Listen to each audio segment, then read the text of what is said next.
What's going on, guys? Welcome to today's video, and in today's video you're seeing day number 3 of this current week, which called for deadlifts and also bench press, and then I had bent over rows and dips, and today was full of PRs and also just feeling really good. So on deadlifts, this was my 5th time deadlifting with a new stance. So this is my 5th time ever deadlifting new stance. If you're not aware, I have brought my feet in slightly and also put my grip in slightly. It roughly makes the range of motion around just over an inch shorter. Sorry, it makes the range of motion an inch shorter, and it is reasonably significant. Me bringing it in, so it's significant enough to actually for it to feel different. And up until now, it has felt a little bit kind of weird, a little bit alien. However, finally, this is kind of the first time that it started to really kind of start to feel a little bit more normal and feel good. It's still quite far away from where I want it to feel.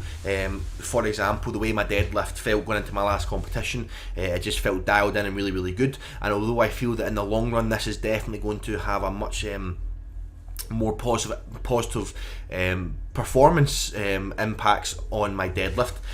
Obviously, because the last kind of the last motor pattern, the last deadlift pattern had been kind of used for so long, it was pretty dialed in, so it's going to take a little bit of time. But again, you've got to give yourself time. I always use the thing, if you're ever wanting to make a change and you're ever wanting to actually change something with your lifting, you should always kind of give yourself roughly, I use the 2-week rule. If you think you want to change something, give yourself 2 weeks, and in 2 weeks, if you still want to make that change, then go for it. But what that 2-week rule is going to allow you to do is it's going to take all kind of rash, impulsive, emotional decisions out of it, and it's going to be a much more calculated decision. Same when you've made the change, don't just think, oh, it doesn't work very well, I'm going to just stop. Give yourself a full cycle with that change. Give yourself a full cycle, and at the end of the cycle, if the change didn't positively impact you the way you thought it is, then you can go back. But I'm pretty sure if you give yourself a full cycle, it probably will start to kind of positively impact you, and that's what I tend to do. Again, I try and always remove all impulsive emotional decisions out of it, and again, that's why I feel that having a coach can be a very, very important aspect and a very, very useful tool, because usually I would say if the coach is a good coach, he will always be able to remove that impulsive emotional decision, and he could make an actual calculated decision on what's going to happen from a non-biased standpoint. And that's just one of the many reasons as to why having a coach can be so useful. And again, if you're interested in coaching, then my email is in the description. And then again, moving on to bench press, I was so tempted to just stick on 3 plates, an extra 2 kilograms, stick on 3 plates and go for a 5x5.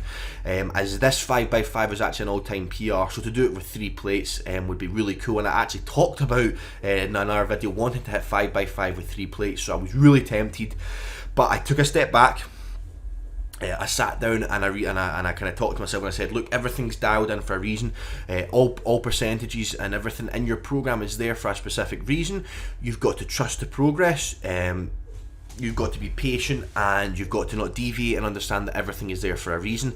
And there's a time and a place to go heavier, and today just was not that time and the place. So I pulled myself back in, reeled myself back in, and stuck on 138 and done my 5x5, and it moved well.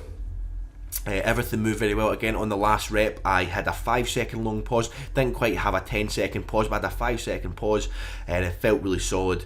Again, was my actual pecs themselves, my kind of pec tendon was very, very tight and a little bit kind of flared up. Wasn't very, very happy. So took a while to get warmed up, and definitely was a little bit conscious on the descent. However, for the most part, moved very well, felt very good. And again, unracking this myself just felt really, really normal, just felt really natural. And with the way things are going, I really think that probably in my next competition, I'm probably going to give myself a self lift out.